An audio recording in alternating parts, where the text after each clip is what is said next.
مسئله آمریکا و ایران چیه؟ این تقابلی که وجود داره 40 چند ساله ایران و آمریکا دشمنی دارن، این مسئله چیه؟ به نظر من مسئله در 2 کلمه خلاصه میشه. آمریکا میخواهد ایران را ببلعد، ملت رشید ایران و جمهوری اسلامی مانعه.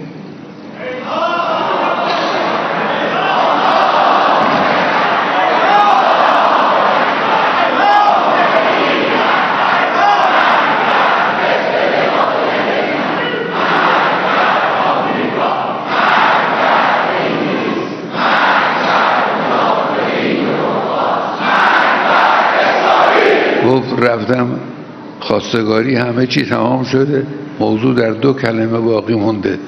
من میگم ما دختر شما رو میخواییم، اونا میگن غلط میکنید.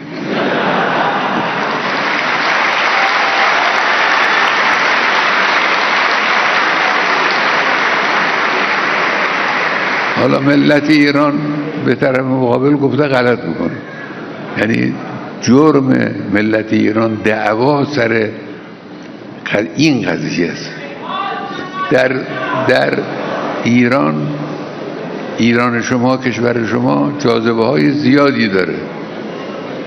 نفت ایران جاذبه داره، گاز ایران جاذبه داره، معادن غنی ایران جاذبه داره، موقعیت راهبردی و جغرافیایی ایران جاذبه داره. خیلی خصوصیات دیگر هست. ایران یک کشوری است که یک قدرت زیاده طلب متجاوز به چنین کشوری چشم طمع میدوزه به طور طبیعی. ایران یه چنین کشوری. خب میخوان این کشور رو تصرف کنن همچنانی که قبلا تصرف داشت. 30 سال، بیش از حدود 30 سال آمریکایی‌ها در ایران بودن، منابع دستشون بود، نفت دستشون بود، سیاست دستشون بود، امنیت دستشون بود، ارتباطات با دنیا دست اونها بود، همه چیز دست اونها بود. هر کار دلشون خواست کردن. 30 سال دستشون قطع شده، میخوان برگردن همون وضع زمان پهلوی رو دوباره داشته باشن. ملت ایران هم محکم ایستاده، سینه سپر کرده و مانع. دشمنی اینه، دعوا سر اینه. بقیه حرفا حقوق بشر رو نمیدونم، از این یعنی حرفای مفتی است که میزنن اونها. مسئله اینه. او طمع داره، ایران هم محکم ایستاده و محکم هم خواهد ایستاد و به امید خدا طرف رو از موذیگری و اذیت کردن مایوس خواهد کرد.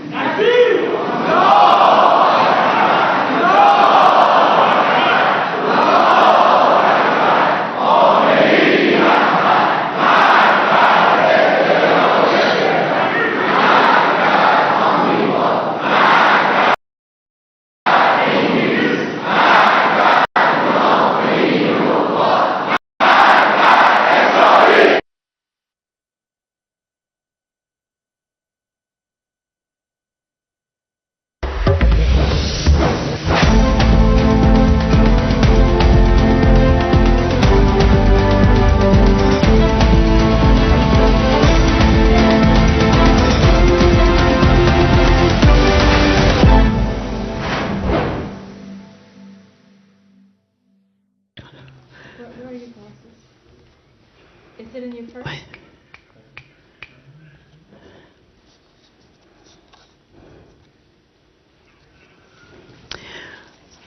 Welcome, viewers, to Press TV. Thanks so much for being with us. Of course, we know this is day 4 of the war. We're going to have a shortened news bulletin. The U.S. and the Israeli regime have launched new airstrikes on several towns and cities across Iran. The latest attacks targeted the headquarters of the Islamic Republic of Iran's broadcasting headquarters in the capital, Tehran. No casualties have been reported yet. IRIB's chief Peymanjevili confirmed that parts of the organization's central compound were targeted. However, he said broadcasts continued uninterrupted thanks to the protective measures taken by the organization. An airstrike also hit downtown Tehran near the old parliament building. Meanwhile, Iran's armed forces have launched new attacks on the occupied territories at U.S. bases in the region in retaliation for Washington's deadly strikes against civilians. The IRGC says it carried out a massive drone and missile attack on U.S. airbase in the Sheikh Issa area of Bahrain this morning. Iran says it also targeted the U.S. embassy in Saudi Arabia's capital, Riyadh. Footage shows the building was on fire and heavy damage was caused to the compound.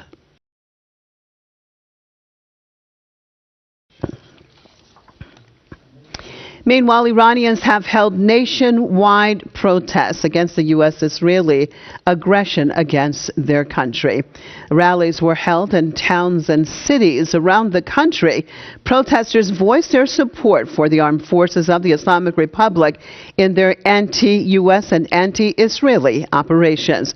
They condemned attacks on hospitals and schools as war crimes and called for international organizations to take action. A similar rally was also held in the Italian capital of Rome in front of the U.S. Embassy in that city. They called on their government to condemn the U.S. and Israeli crimes in the West Asia region. A similar rally was also held in Washington, D.C. Across the United States, people have taken to the streets following President Donald Trump's unprecedented attacks on Iran and its leaders. From the nationwide rallies after the assassination of anti-terror hero General Qasem Soleimani in 2020 to the regular pro-Iran protests during last year's 12-day war, the American people have made crystal clear their rejection of any war with Iran. All we can see is death and destruction if this continues. So we're joining 70 cities at least today, dozens more tomorrow, and on Monday there will be a greater call calling for more and more people to speak out. Just as we've seen with attacks by ICE in Minneapolis, it's going to take a large movement to actually say enough is enough. It's all built on lies, and we know what the truth is. The truth is they can't stand to see any country standing up for itself, being self-sufficient, being capable of protecting itself and its own people, and that's a nightmare to the U.S. Anyone that opposes capitalism, that wants to prop up its own system, that wants to be self-sufficient is a big no-no for the United States. It's a big red line for the United States, and we're seeing what happens to people that stand up and stand up for themselves. For years, polls have routinely shown that up to 85% of Americans don't want war with Iran, but public opinion is rarely incorporated into major public policy in Western liberal democracies, especially in foreign policy. Of course, this system is corrupt to the bone. It desires more and more death and destruction to sustain itself. So regardless of what this system is, you call it representative democracy, capitalism, it's clear that it's not working for 80% of the people. Congress was already preparing to vote next week on a war powers resolution regarding any hostilities towards Iran. The vote is now shaping up to be a high-profile referendum on Trump's decision to launch yet another American war in the Middle East. The attacks came as oil markets were closed, as Washington had just agreed to another round of indirect peace talks, the day after a Gallup poll showed that, for the first time ever, more Americans now sympathize with Palestinians than with Israelis, and criminal and friend to a vast number of American, Israeli, and Western elite. Ramin Mazaheri, Press TV, Washington, D.C. Meanwhile, mourning ceremonies have been held in several countries due to the martyrdom of the leader of the Islamic Revolution, Ayatollah Sayyid Ali Khamenei. A procession was held in Indian-administered Kashmir. Mourners described the assassination as a flagrant violation of international law. They expressed their condolences to the Iranian nation and to all Muslims around the world. Mourning processions were also held in several other countries for the leader. Streets of Karachi have turned into a battlefield following the martyrdom of Iranian Supreme Leader Ayatollah Ali Khamenei in a targeted strike by what these outraged protesters called an Epstein class, referring to President Donald Trump and Prime Minister Netanyahu. At least 9 protesters are confirmed dead as riot police crash with furious protesters outside the US consulate. People here say that the world must bear witness that Iran did not start this war and that this is the cost of solidarity with the downtrodden people of Palestine and across the world. A price that Iranians and the leader of the Islamic Revolution paid with their own blood as they stood up against Epstein class pedophiles. The air thick with chemical and rage. Our cameras captured the aftermath of the crackdown. Spent casings and canister cover the asphalt where protesters once stood. As the death toll rises, the anger is shifting towards the Pakistani government's own stance. This is a hit job by a pedophile President Trump and a butcher Prime Minister Netanyahu, who have set the region on fire by killing the supreme leader. We will not stay silent. The United States is launching unilateral strikes while claiming to want peace. Pakistan must stay out of this. We do not want any part of Trump's agenda or these illegal wars. Pakistan must stay away from this non-rule-based order.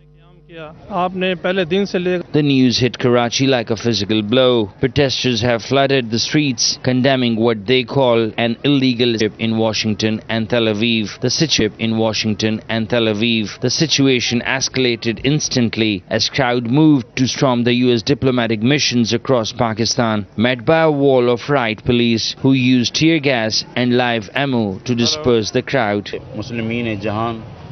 We are seeing our people die in mosques, and now this. Pakistan should not provide a single base to the US. We must protect our own sovereignty first. We are strictly warning the government, stay off the board of peace and stay away from the Abrahamic Accord that President Trump is pursuing. We will not allow Pakistani soil to be used for American aggression. We are here because our leader Sayyid Ali Khamenei have been murdered by American and Israeli forces. They killed him, and after that, all the followers of Imam Hussain alayhi salam, followers of Sayyid Ali Khamenei, gathered in front of American consulate, and they just wanted to record their protest against the oppression. The footage we have captured today, the ambulances, the dead bodies, the shell on the ground, paints a grim picture of a country on the edge. As tensions in Tehran peak, Karachi remains a powder keg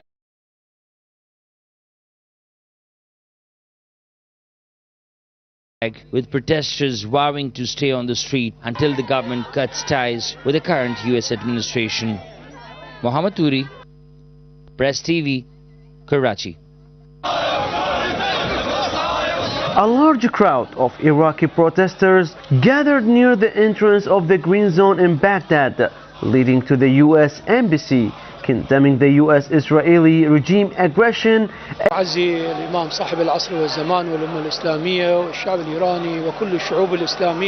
I offer my condolences to the Master of the Age, to Muslims, to the Iranian people, and to all Islamic nations for this great loss. A loss that affects all Muslims around the world. The personality of the late leader, the commander, the martyr of the nation, Ali Khamenei, was not an ordinary one in his position or stature. This crime committed by the Zionist entity and the United States, united in what is described as a devilish alliance, aims to destroy this Islamic nation. A nation they seek to divide state by state so that wars ignite among them. But we know that the unity, strength, and dignity of Muslims lie in their cohesion and in their unified word. Today we raise our voices together with one word: no to America, no to the Zionist entity, no to normalization, and no to conspiracies that seek to undermine this Islamic nation. We do not accept any relations with the United States on the basis that they are masters and we are followers or subordinates. أولا نعزي العالم الإسلامي جميعا بهذا المصاب الجلل. First, we offer our condolences to the Islamic nation on this great loss, the loss of Sayyid Ali Khamenei. Yes, he was the leader of the Islamic Revolution and the leader of the Islamic Republic, but he was also regarded as a leader of the entire Islamic world. When Sayyid Khamenei assumed leadership, it was not by coincidence. He became a major symbol of struggle, resistance, morals, and values. A figure whose legacy and achievements we have known and heard about for decades. He lived 88 years devoted to striving, work, sacrifice, and dedication for the sake of Islam. Abu Mustafa, your loss is great. Leaders have often been martyrs. Today, the leader of the Islamic Revolution is counted among the martyrs. The demonstrators carried pictures of Ayatollah Ali Khamenei and Iranian flags and chanting slogans against the American-Israeli regime aggression to the Islamic Republic of Iran and raising banners condemning the attacks targeting Iran. The Islamic Republic, founded upon the thought of Imam Ruhollah Khomeini, has endured for more than 47 years. There is firm belief that the blood of martyrs will serve as a driving force for the continuation of this state and its banner beyond the years that have passed, until that banner is ultimately entrusted to its rightful bearer, the Master of the Age. Today, the Iraqi people in all their diversity share in offering condolences to the Iranian people and to believers everywhere, expressing solidarity and condemning what they describe as criminal aggression by Israel and the United States. They affirm that the path of His Eminence will endure and that the banner will remain in the hands of his followers until justice is realized. I say to the world, we are the sons of Ali ibn Abi Talib, the Lion of God, the manifestation of courage and faith. We are the sons of Fatima al-Zahra and Ali. We are the sons of the mother of the believers, Khadija bint Khuwailid. We remember the path of Hussein ibn Ali, who endured thirst and hardship in devotion.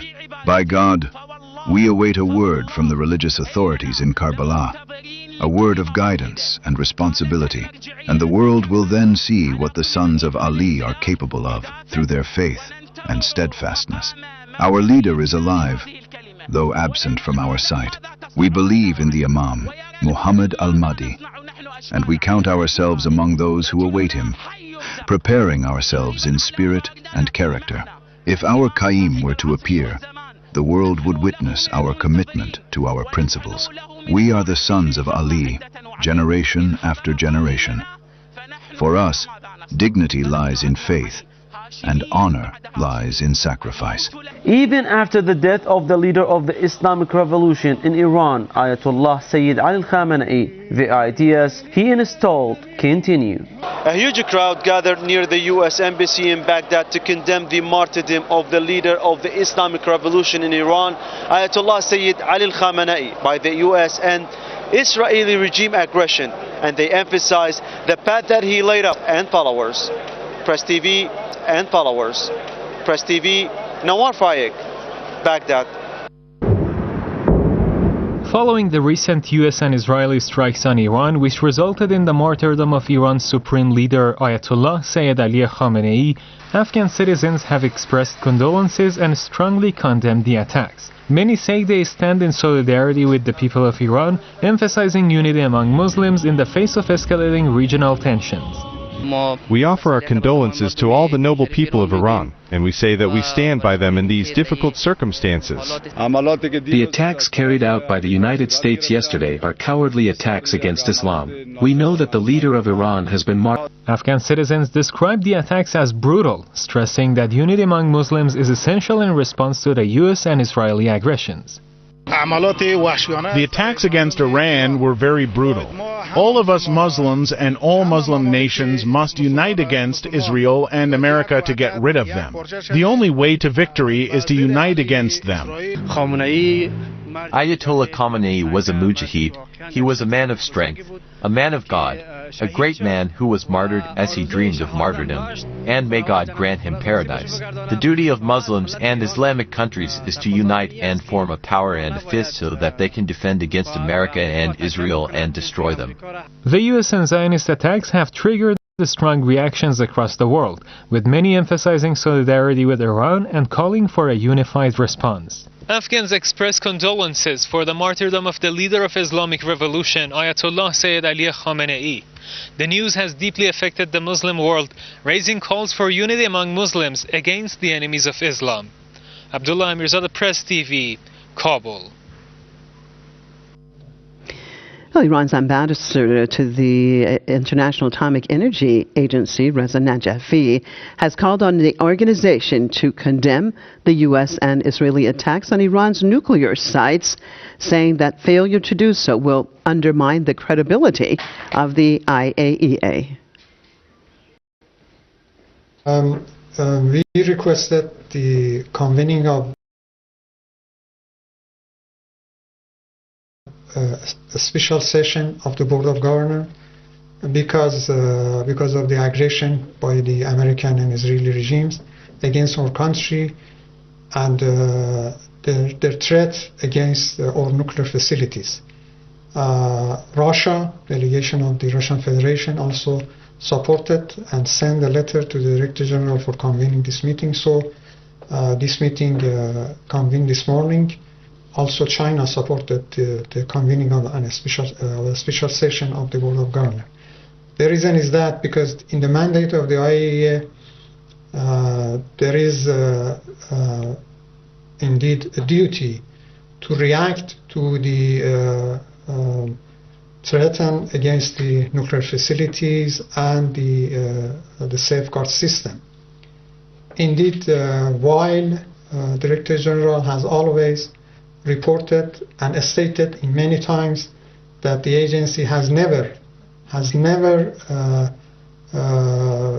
confirmed any kind of nuclear weapon program in Iran, and it has not been the case that Iran is pursuing nuclear weapons, but in the meantime the US, as has been its policy of the deception, continuing to state a big lie that Iran is pursuing nuclear weapons, that this is one of the reasons they made the aggression against our countries. So the agency should condemn such an aggression in our view and react. Indeed, it is because their inaction in June, when the US and Israeli regime attacked Iran nuclear facility, the agency unfortunately did not react. The Director General didn't condemn the aggression, and in our view it is because of the result of that inaction that again we are witnessing today the attack on the very foundation of the agency and the non-proliferation regime. Well, the Israeli regime has launched new attacks on different areas across Lebanon. The latest strikes concentrate in Beirut, in an area known as Dahiyeh. The attacks have caused displacement of thousands of families. Hezbollah resistance movement has also attacked the occupied territories with missiles and drones. It says the Ramat David air base was targeted.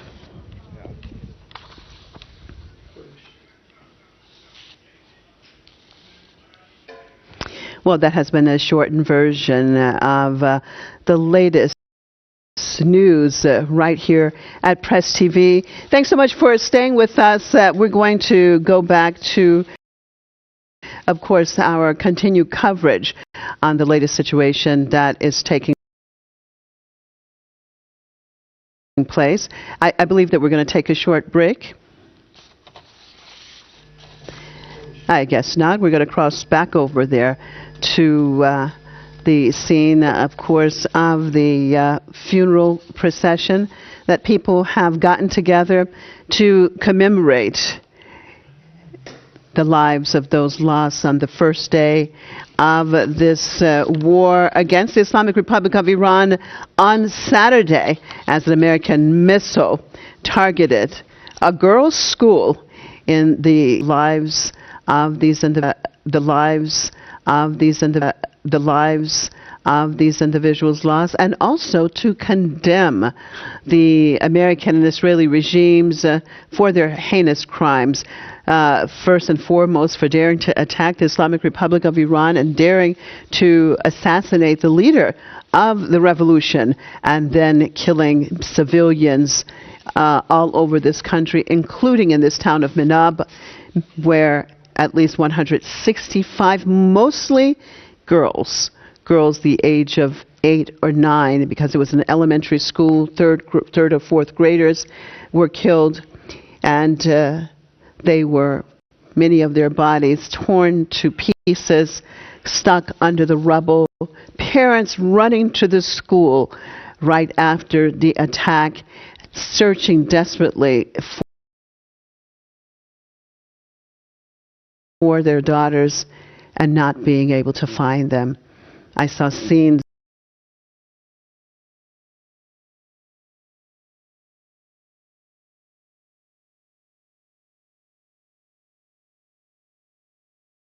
of fathers just clutching a bloody backpack that they had found that belonged to their daughters. That was all that was left. Unfortunately, many of the bodies, as I said, were really just cut to pieces, and some were more intact. Again, we're looking at this funeral commemoration of these girls and also some of their teachers in the town of Menab, in the southern area near the city of Bandar Abbas. This is not a large town, Mariam, but if we look at the crowds, unbelievable the way the people have turned out. Again, I have to reiterate it, that of course we have seen vicious attacks overnight, and any time a strike could hit these people, despite that, you can see that they've come out en masse. Of course, the region is blowing up. I mean, what is happening, what has happened to these school children is actually going to happen to more and more people across the region. What we know, for instance, is that the Lebanese army is evacuating its border positions in various centers in Dibel, in Ramia, in Ain Abel. We also know that Katz had said that he granted UF, of course, to control additional areas in Lebanon.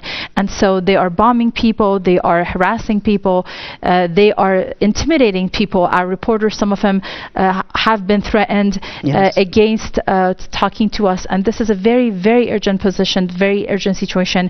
This is very quickly blowing up, and it seems that the momentum needed for what Imam Khamenei had talked about all along, that there should be streets across the world. People are facing their Western puppet regimes across the region, and they are actually talking about their values. They're saying it, as you covered in your news, they're saying no to the U.S.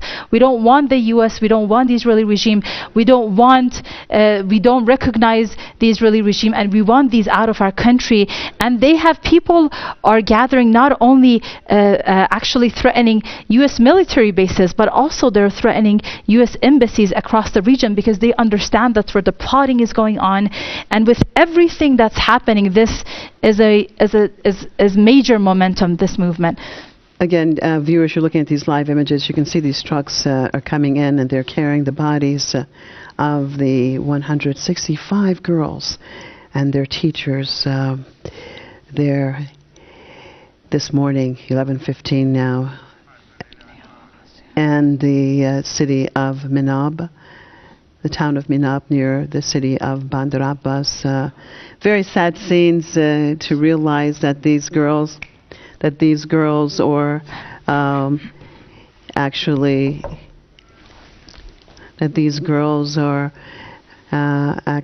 have been killed at their school, not expecting anything. And in the holy month of Ramadan. During the holy month of Ramadan, parents sent their children off, and this is what they're seeing now. This is what they're seeing. They are at the funeral commemoration of their daughters, one by one, as their bodies will be taken to be buried. And of course, the people are extremely angry at what is happening and calling for revenge. At the same time, we also know that similarly unbelievable situation taking place right now in Lebanon. I'm going to cross over right now to Beirut and talk to Leila Hatoum, political analyst. Leila, thanks so much for being with us. Let's start with what's happening over there right now.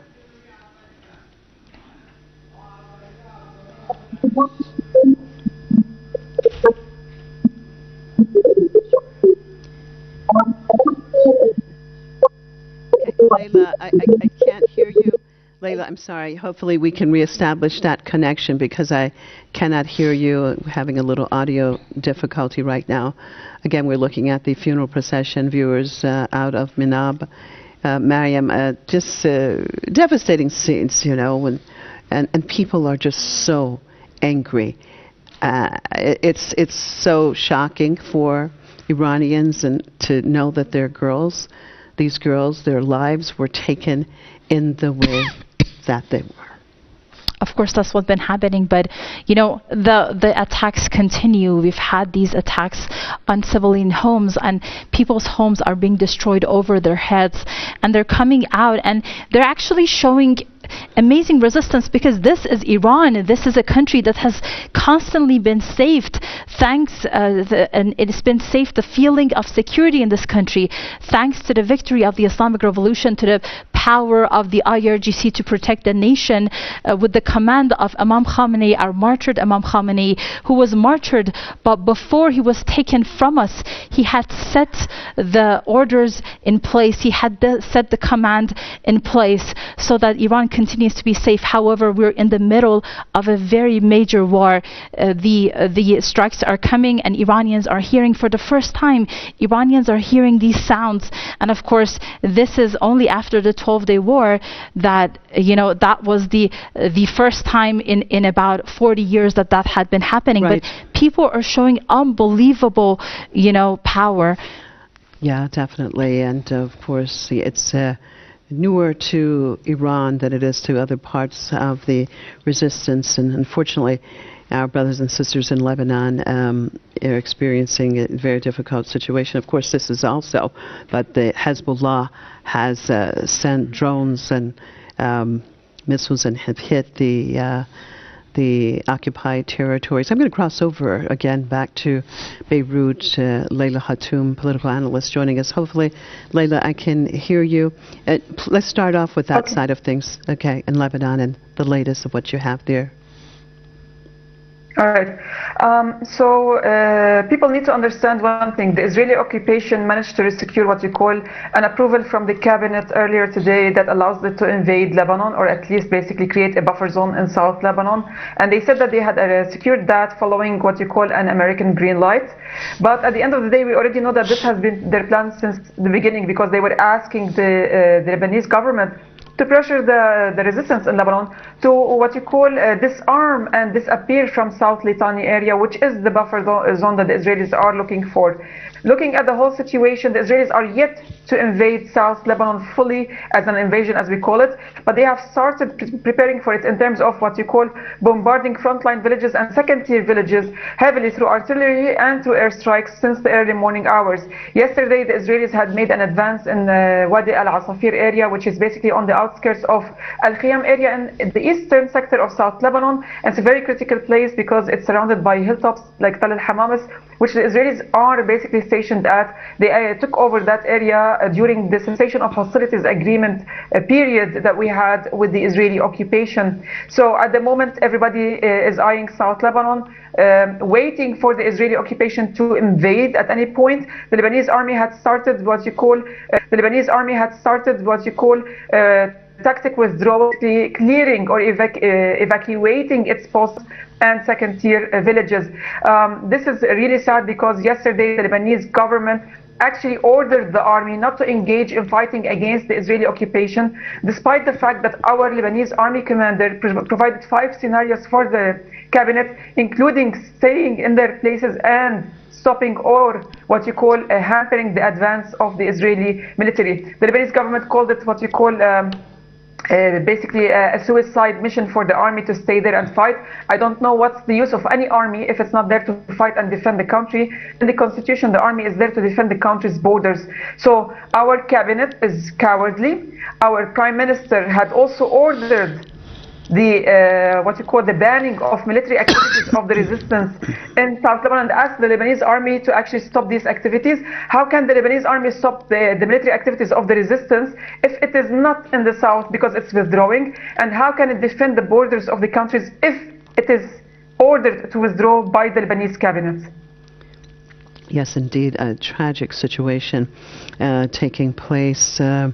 Again, that's Leila Hatoum, a political analyst, joining us from Lebanon. Of course, reiterating the latest news that the IOF has started an invasion of the southern part of that country, trying to expand its control over it, and unfortunately, as you've just heard, the Lebanese army is in the process of evacuating, and at the same time, basically, just opening up his country to the Zionist regime to do whatever they want. Because on the one hand, if you're going to control the resistance and not allow them to be active, and then you give orders for your army to withdraw from where an invading force is coming in, I mean, it's quite remarkable. At the same time, we know that Hezbollah is not going to abide by that. As we heard many, many times, Said Hassan Nasrallah, the former Secretary General of Hezbollah, has said that never would they allow that to happen without a fight. And that perspective continues, of course, under the leadership of Sheikh Naim Qassem, that Hezbollah is very much alive and part of the resistance and will resist to the very end. And as I'm speaking about Lebanon, we're still continually getting live images there from the southern city of Minab, where 165 individuals have been killed on the first day of the war at an all-girls elementary school. This is the funeral. You can see the bodies draped in the Iranian flag are being carried through the crowds and will make its way to the cemetery. A very, very sad scene that is taking place. And Mariam, I mean, so indicative of the type of havoc that these satanic regimes have been creating throughout this region. Yet, this time, it's a very different scenario in so many ways, because the resistance is saying that, this time is different. Of course, and listen, I mean, I know we are going to analysis, we're very calmly talking to people, but of course the region is blowing up as we speak, because what's happening, you see, what we have here is not only this moment has been created by many moments before. When we had the live stream genocide in Gaza, of course the murder of Palestinians continues on a daily basis, the killing of children continues on a daily basis, the kidnapping, the harvesting of the organs of Palestinian victims continues on a daily basis. And so people of the world have seen this. Then students took to the streets, even in the West. Then they were beaten up by the fascist police in Germany and elsewhere, and they were controlled. The regimes tried to contain them. And at first, they weren't sure what to ask for, because at first they were like, okay, it's Netanyahu, then it's Trump, then they have arrived, it seems, finally, that it's a problem. This is a deep state, that it's a problem. This is a deep state. This is the controlling power. The actual entity behind the face that is the United Nations is behind the face of a lot of these global organizations, is behind the mask of all of these so-called democratic societies, so-called democratic countries in the West. And the people are now asking for more. This is very important. This is a turning point, because the people are no longer asking, just destroy, just take out Netanyahu, but Netanyahu will be taken out. In fact, there should start a "Where is Waldo" search, because he has not appeared since his headquarters have been targeted by the IRGC yesterday. So we don't know if he's alive, he's not, but it doesn't matter anymore. It's not about Netanyahu. It's about the removal of the Israeli occupation, the cancerous tumor Imam Khomeini talked about, that he said over 40 years ago. He said that if you don't contain this cancerous tumor, it will spread, and it has spread. It has occupied Syria. It has occupied Lebanon. It continues to occupy when there is no resistance. And when there is resistance, it uses the resistance as an excuse to occupy even more. And so it's either the slow death of a nation, or upon resistance, then turning the minds of the nation against resistance, saying that they are the reason behind us bombing you. They are the reason we're having to treat you the way we do, and we're having to treat you the way we do. We're having to target your hospitals. We're having to target your hospitals the way they do, to target the school the way we do. It's because of this moment is the people have now waken up. Look at what our Pakistani brothers did. They actually went not only to the US military bases, but to the command center. They went to the US embassy, like Iranians went to the US embassy. Well, like they took over the land that was theirs, but was actually flagged for US use, for it to be plotted, that land to be plotted against the Iranian nation, to shut down the resistance, to shut down their individuals, to shut down, to destroy their leaders. And now people are waking up. They are going to American embassies in Iraq and elsewhere. People are actually pointing the fingers where the fingers need to be pointed. And as you covered today, the goal is to get the US to get the hell out of our region. The US does not belong in this region. American imperialism does not belong in this region. The bastard child of colonialism, the Zionist regime, does not belong in this region. And this is the time when we finally have the momentum to get them to get the hell out of here. And as the former Secretary General of Hezbollah, Sayyid Hassan Nasrallah, has said, they either will choose to leave out vertically, or they'll be sent out horizontally. And we know that since Iran has started responding, that there are many American soldiers that have been killed. They're not really reporting it. We're getting in images from people in various places and talking about this. Trump himself said there are American losses, very calmly, which infuriated actually many Americans, those whose family may be a soldier, or simply at the detachment of being of a certain class, that they can basically sacrifice their lives for this evil entity and trying to create such chaos in the region. So as you said, Mariam, this is a watershed moment. This is a different time. This is a realization that either you bow down to the oppressors or you live in dignity. And we're seeing that dignity. inside of the Islamic Republic of Iran, inside of Lebanon with the Hezbollah resistance, inside of Yemen, as opposed to some of these Arab regimes that on the surface look lots of glitz and glamour, but are totally empty and controlled by these Epstein-led pedophilia regime. And this is the reality. We know that a lot of these individuals from these Persian Gulf Arab countries have been mentioned also in these Epstein files. So it's just a continuation of that. And the people of the region are the ones that are awakening. Crossing back over to Beirut, and Layla, tell me about, because we know from yesterday that the regime had said that the several southern villages had to be basically evacuated, and that they have targeted inside the country. Just tell me overall, I mean, do you think, because what this new Lebanese government tried to create was this divide between basically against Hezbollah, with what he has said yesterday, with the evacuation of the Lebanese army, I mean, is there a Lebanese that really cannot understand it? I want to talk about the support for the resistance, because they have continually tried to say that the resistance have no support. Tell me about that, Layla.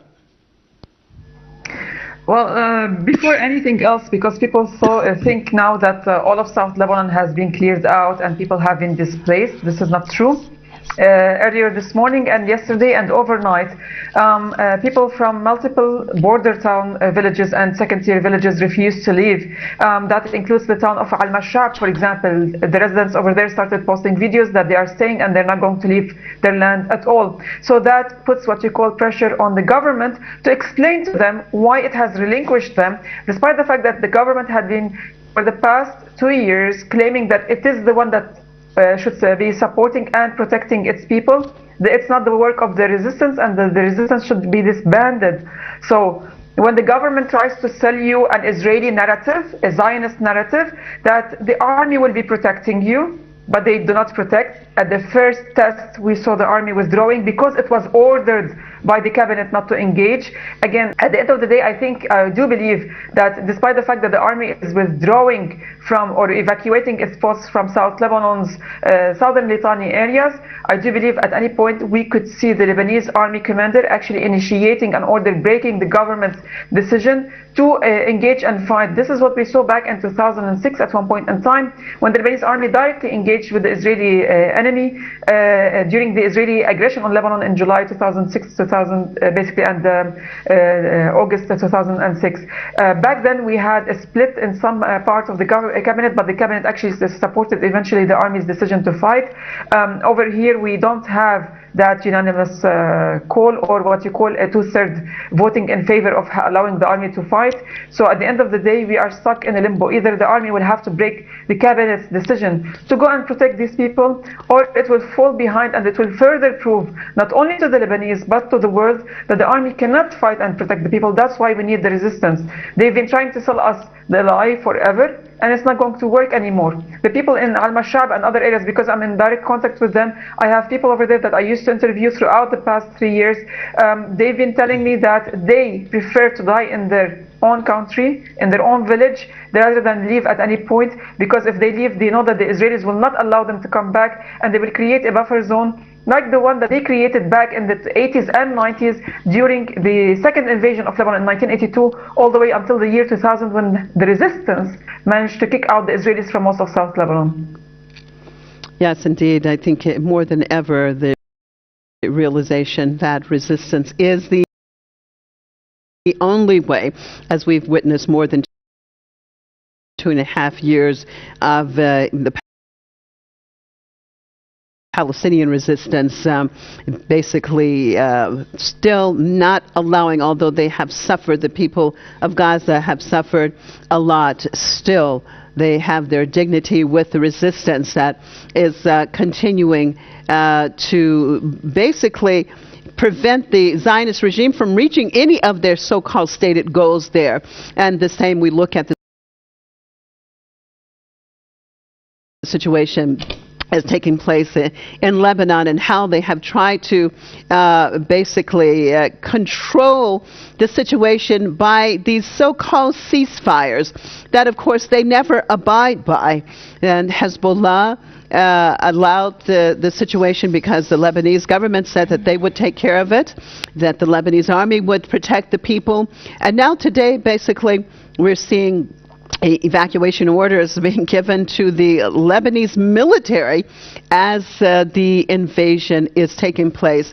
The final sign, obviously, for the resistance that it is obviously only the resistance that can save Lebanon. Again, now we're looking at these live images still. Lebanon. Again, now we're looking at these live resistance is resounding all over, not just this region, but the world. That I think that there's such a growing understanding that this is the only way, that unless you're willing to give everything up, your resources, your natural resources, human resources, your dignity, as we've seen from some of these Arab regimes that have no dignity, that they have given it all up to basically be slaves of these satanic pedophiles, that we are seeing a growing understanding throughout the global South that there's no way, that only resistance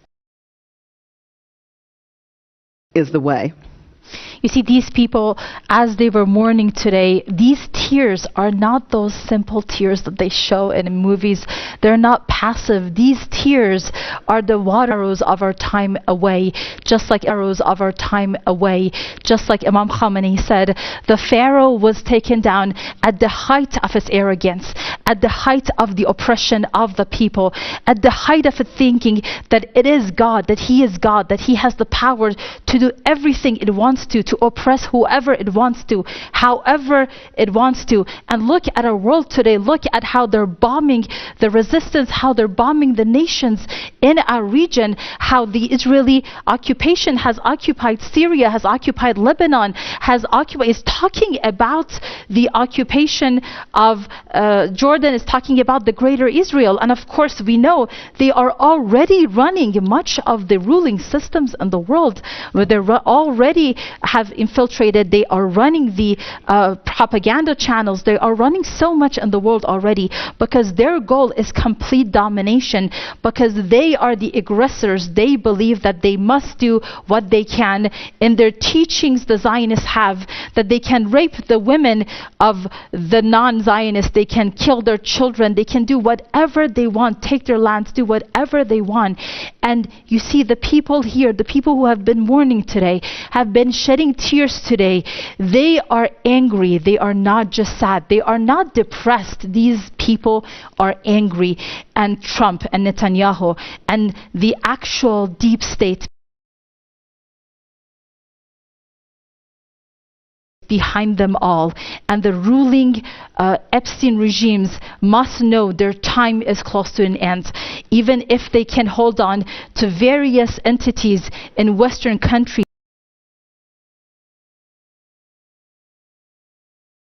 over our region, they can no longer hold control over our region. They can no longer have their military bases and the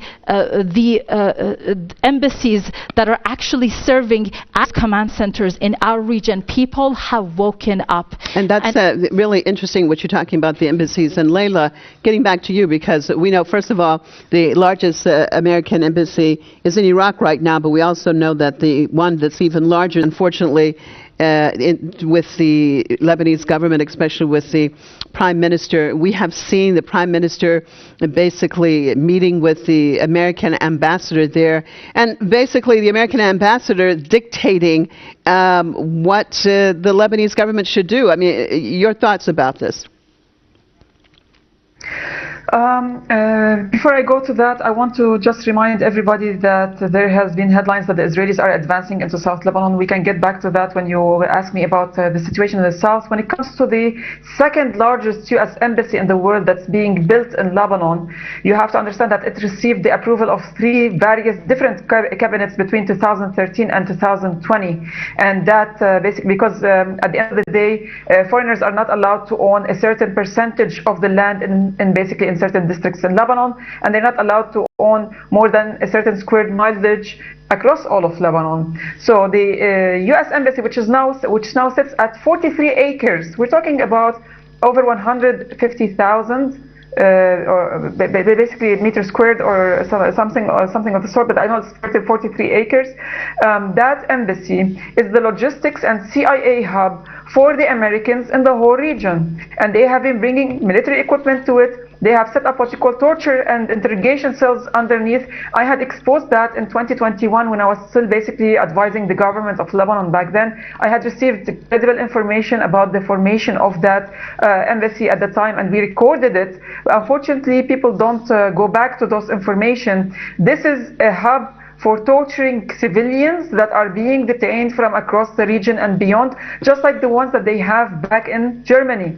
Just like the ones that the Americans have back in Germany. It's also what you call a spy hub in the region. It's a logistics hub for all the U.S. military occupation outposts in the region, including in Syria, including in Palestine, because now they have basically what you call a small base in Palestine, and you call it basically a training base. They have bases in Lebanon for the Mossad and the CIA that go over there as a safe haven. So I do believe that it is not considered a diplomatic mission. It should not go under Geneva Convention, what you call protection rules for diplomatic missions.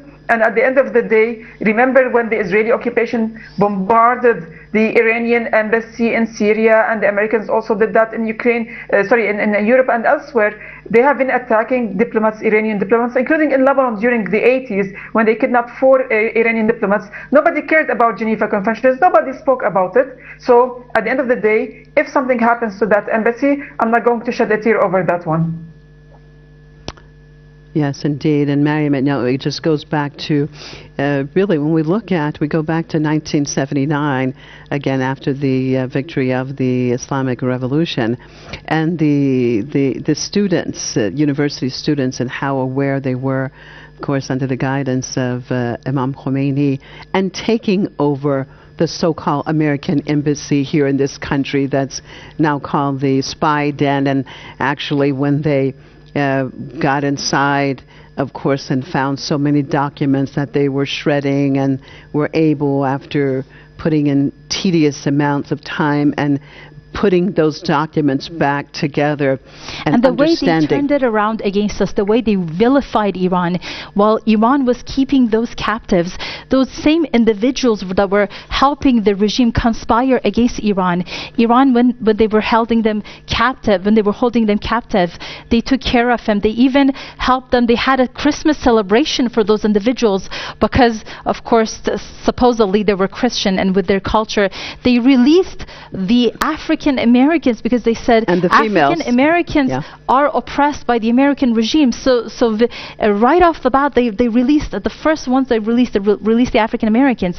They released the women to make sure that these women feel safe, that they're not, of course, also constantly oppressed by the U.S. regime, but also that they feel more vulnerable because of the various crimes that can take place against women, and these women were scared.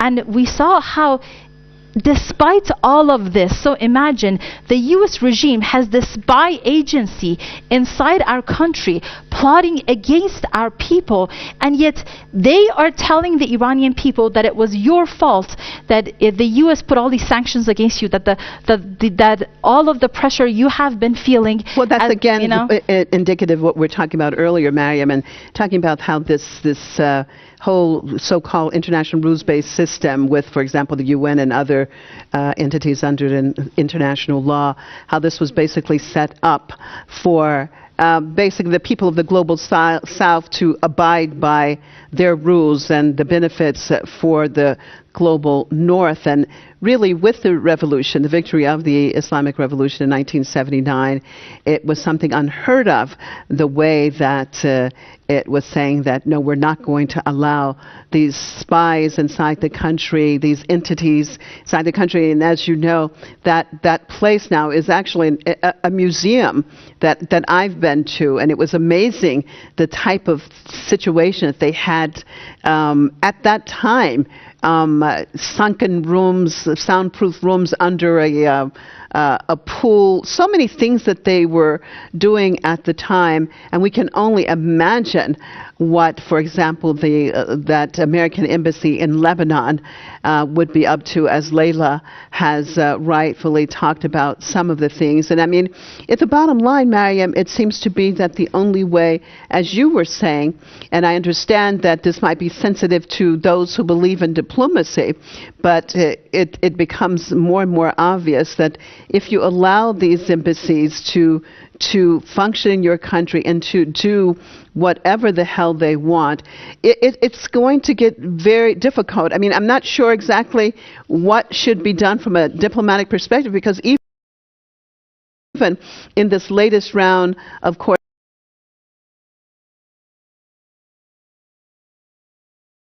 of the attempted coup d'etat in Iran and during the war, we have seen embassy staff members once again, Western embassy staff members once again, that they have been trying to interfere in Iran's affairs. We had, of course, they're inciting coups. They have been paying individuals to incite coups.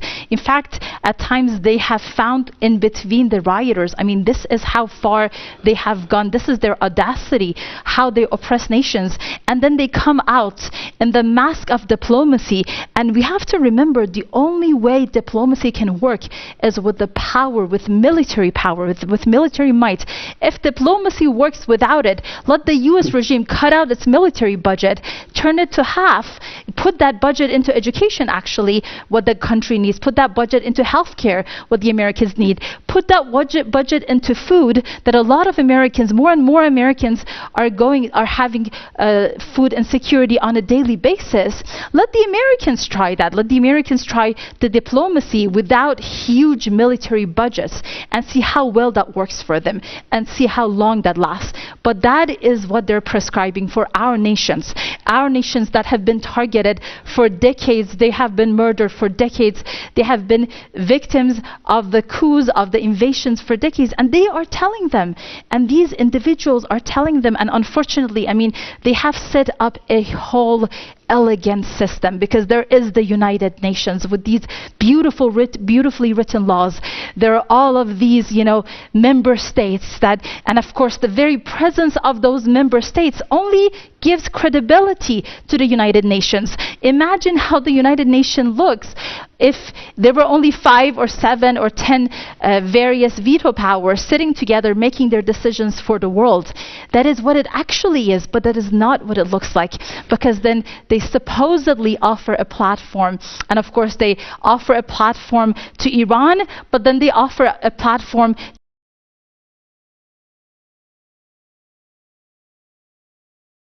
to an illegal occupation that is the Israeli regime. And speaking of, I just want to jump in here.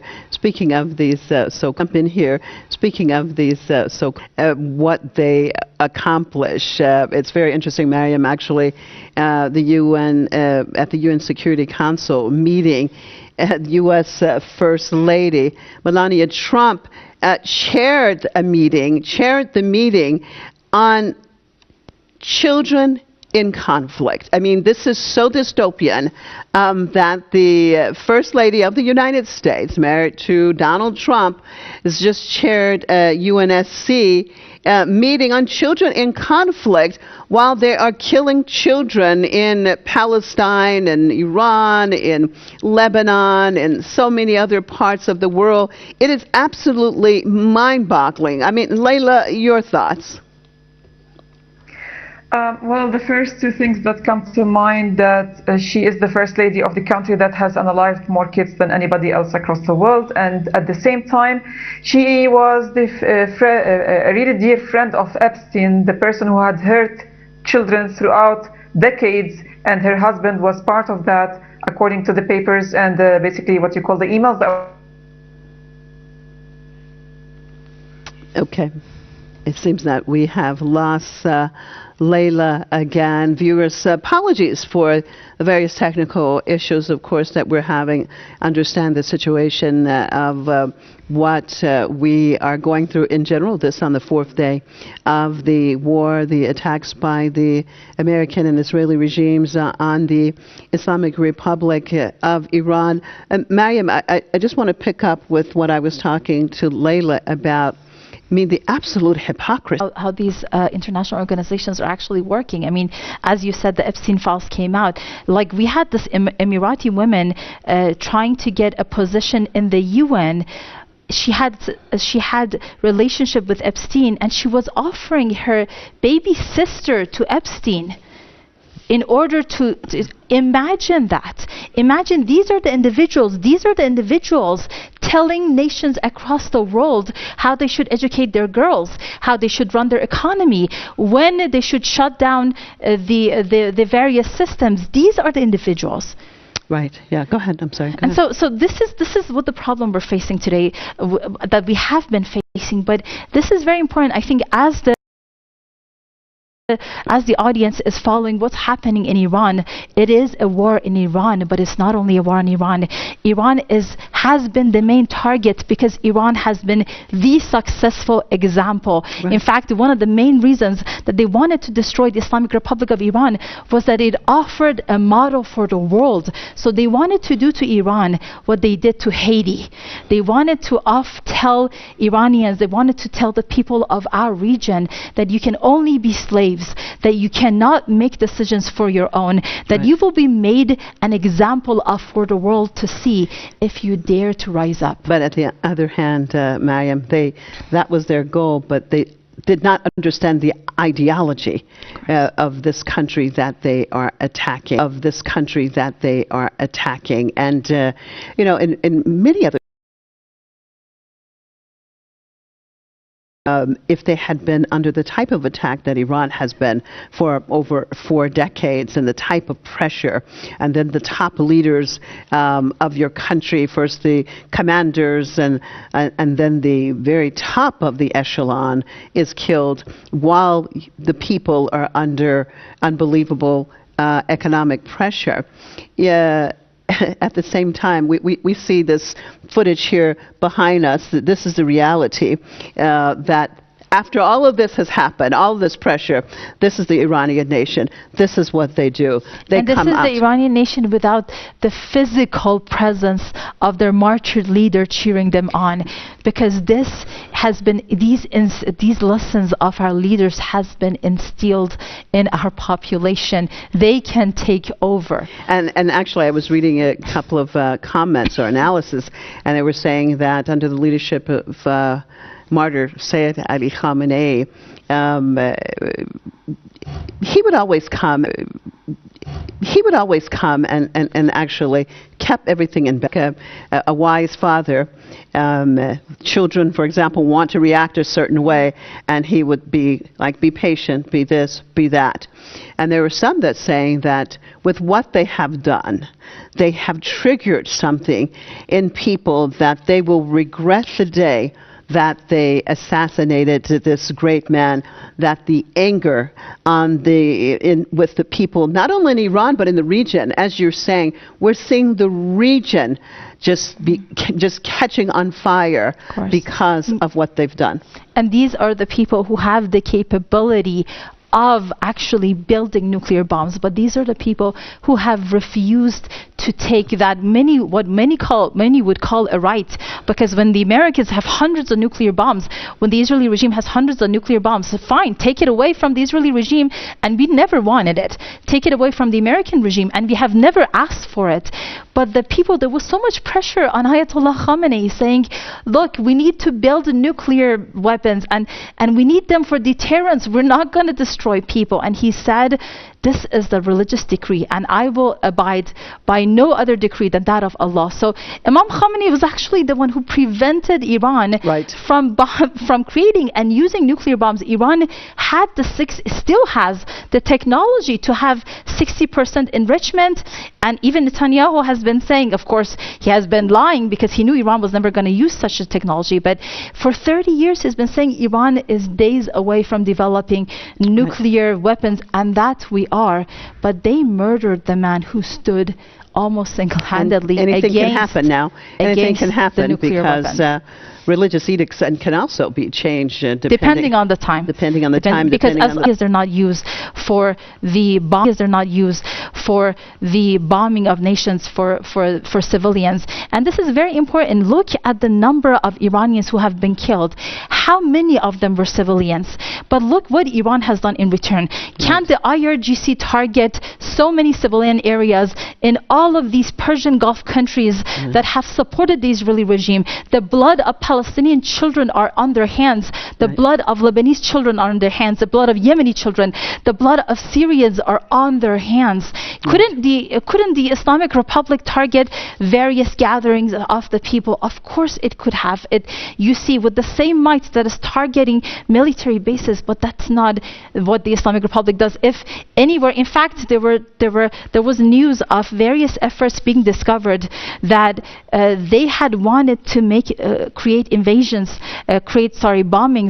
inside various centers and blame it on the Islamic Republic. Yes, we saw actually yesterday with the bombing of or the attack on Aramco oil refinery in Saudi Arabia, that interestingly, because the enemies are trying to play and take control of the narrative, at least with the people of the region, it's like we'll see even they're attacking you guys. When Iran from the very beginning said that we are attacking American interests and of course their military in the region, we're not attacking these countries. And of course if Iran had done it, they would have definitely said that they had done it. I mean, Mariam, the Iran different scenes... gets its power, number one source of Iran's power is its morality. And I know it sounds like propaganda to people who don't know what propaganda is, but Iran's number one power is that it gave everything, and it continues to give everything for the protection of the oppressed.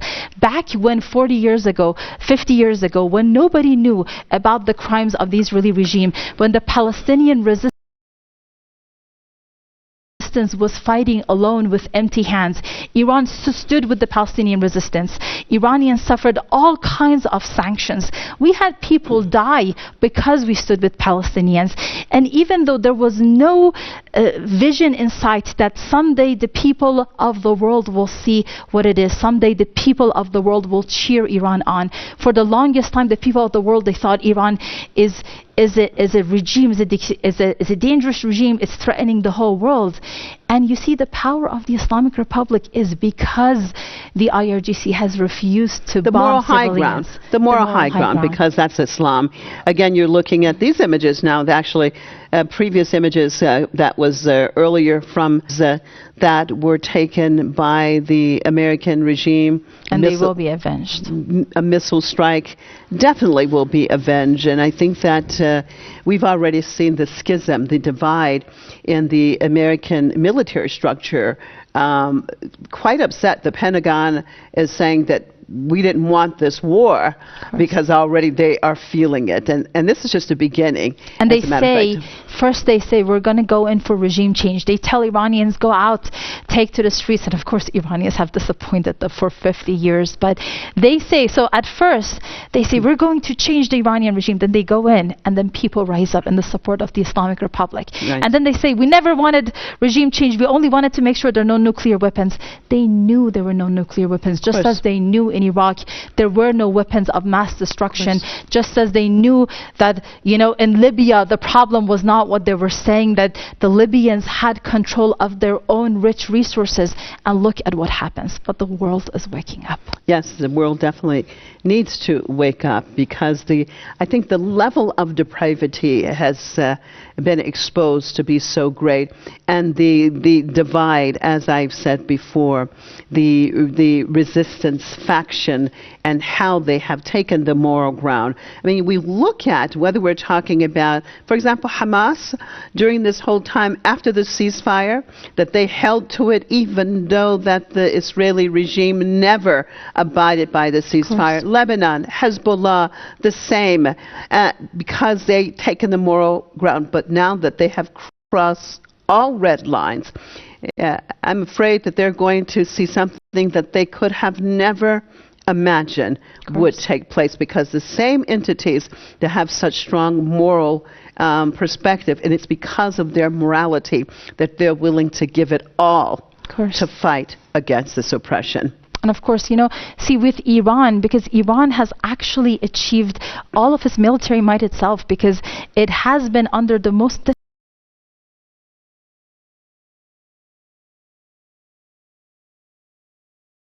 difficult sanctions. I mean, when we had the Basas invasion of Iran, we were not given anything. Iran had to reverse engineer its very fierce missiles, and then with the sacrifices of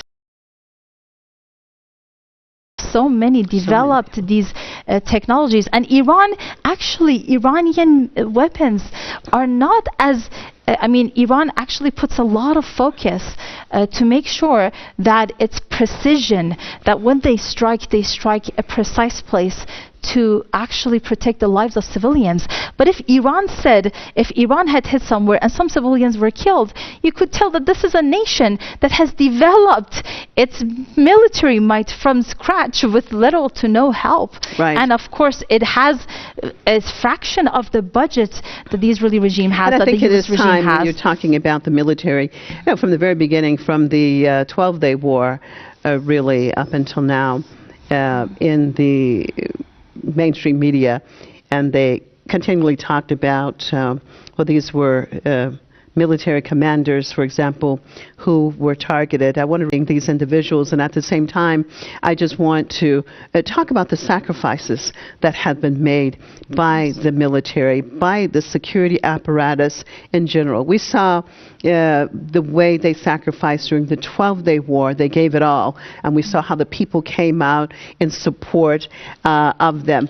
And then we saw during the attempted coup d'etat in January, how the security forces were given orders, just you don't fire. Many of them didn't even have weapons from the very beginning. That's why they were killed the way they were. That's why they were killed. But in general, they have taken on so much. They have taken on so much, and they have done so much for this country and for the people. The level of sacrifice, Mariam, is actually unbelievable, and they fight against so much. Let us understand that not only do we have enemies on the outside, we have enemies from within. There are many, many stories of a lot of these commanders. For example, martyr Tehrani Muqaddam, and so many others, when they were trying to do things with basically empty hands. There were some that were trying to put obstacles in front of them, even here. So they not only fought the enemies within to try to create something to fight the enemies with outside, they also took lots of time verbal abuse, as we have seen time and time again being demonized, because of course the roots, totally, because the roots go back to these same evil entities that always try to demonize the good and portray the bad as the saviors, as they are, as they portray themselves as the leaders of civilization, and also at the same time demonizing people from this region. Of course, and you're talking about sacrifice, but we have to remember it's not only these people who are making sacrifices. These are the people who are making the honorable sacrifices. But are you telling me that Americans who have been paying with their tax dollars, hard-earned money, have been paying for a genocide in Palestine, for murder of people in our region, do you think that's not a sacrifice? That is just, that's the worst form of sacrifice, and Well, that's what people need to understand. It's the worst form of oppression, and that they don't even sometimes, or before, they didn't even understand that they were being oppressed because they were lied to so much, because their propaganda machine was so effective. But the thing is that now that the narrative has changed, ability to be effective, and no longer are the people buying it. You see, with the United States, people are taught. I mean, I grew up, it basically is saying there are certain things that you don't even talk about in the society. You don't argue about religion. You don't talk about or argue about politics. You don't even talk about how much a person makes or money. These are taboo subjects, and it was set up that way that basically that you don't go beyond that and see, why shouldn't we talk about religion? Why shouldn't we talk about politics? And it's so interesting because I remember the very first time that I came to Iran, and it was basically the opposite. I mean, you had a little kid. Talks about you politics. had a little kid talking about, some political situation, very much politically involved, and it's important. And that's a sign of a nation that is alive. That's the dynamic side of this nation, to get the people truly involved. That is true political freedom, to be able to look at, to be able to analyze, not the false freedom of the West that does not allow analysis from the beginning, and that people are basically like robots, that they have been programmed to think, oh, this is freedom, oh, you have the right to protest, you have the right to freedom of speech, because they're not speaking freely, they're not talking about anything, they're not on the streets demonstrating about anything. But when and if they did, they saw the reality of their regimes, they saw how they shut them down, from the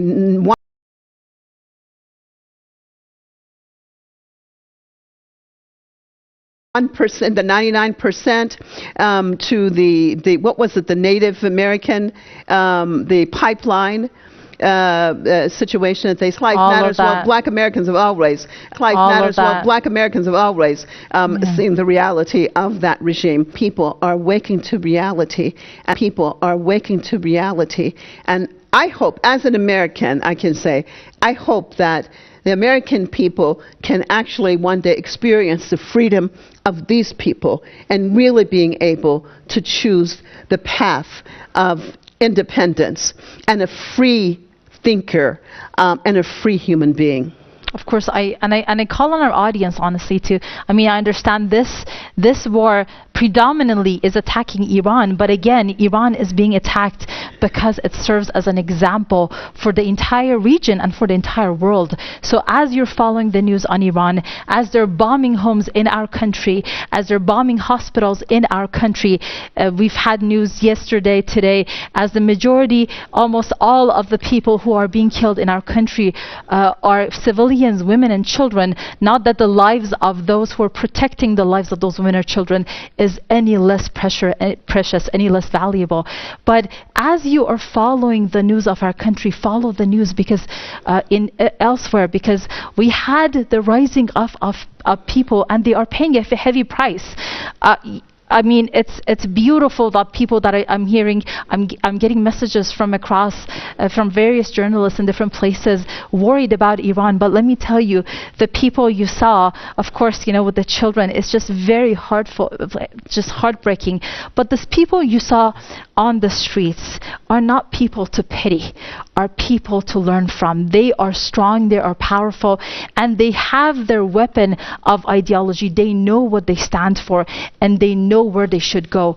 But what we should help is all of these smaller resistance nations that they have been oppressed for the longest time, that the US has infiltrated their education systems, their economic systems, all of that. And now there are crackdowns, violent crackdowns on protesters who are taken to the streets in Pakistan, in Bahrain, and I mean, even Pakistanis, we know that Pakistanis, even some of them lost their lives actually standing up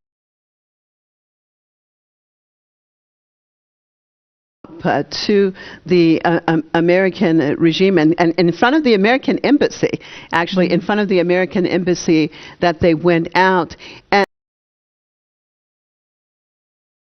and risking their lives because they cannot stand this oppression any longer. And with the assassination of Sayyid Ali Khamenei, what they have done now is created a situation that makes it more black and white, that people can actually see this was a man that he was in his office. He was doing his work in his home office.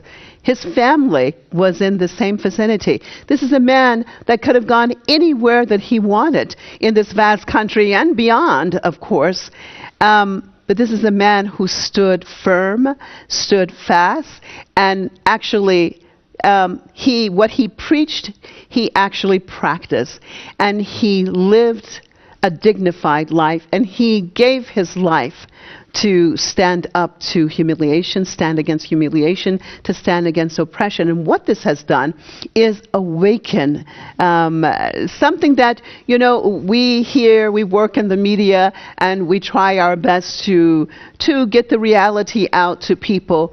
But unfortunately, of experience, Edward Bernays' propaganda, who of course was the nephew of Sigmund Freud, with their psychological tactics that they use to convince people, even if it's a lie, that it's true. Yes, it's true that we may not be as smooth as that, but we're trying to our best to say the truth, to really that slogan, for example, of Press TV being the voice of the voiceless, and basically all of the main television stations of the Islamic Republic and trying to show the truth. Despite that, yes, it's been very, very difficult because the Islamic Republic of Iran has been so demonized, because Sayyid Ali Khamenei was so demonized. But what has happened? What has happened? This is day 4 of the war, but what they did on the first day of the war, and killing who stood for justice and was the epitome of justice, what they have done, awaken those who have the potential to be awakened, but somehow they could not hear the message or see the message just from the media. But now they have that living example, this martyr who gave his life for truth, and they can easily now compare the two fronts, the front of evil and the front of good. Those who are trying their best, with all of our mistakes, to be honest brokers of what is going on, to those who create a reality that they know is not true. These are the same entities, the protectors of the Epstein, of the whole Epstein and the individuals, the Ghislaine Maxwell, who actually, with all of the terror that she was responsible for with little girls and other females, that she now is actually allegedly in a low security prison. That's the value of women in the West. That's the value of females in the West, that these individuals like this could be that sadistic and do whatever they wanted to these individuals, attack them, rape them, kill them, use them as slaves, and nothing really happens to them. We're not even sure if Jeffrey Epstein is actually dead or alive, but the point is that the lines have been drawn.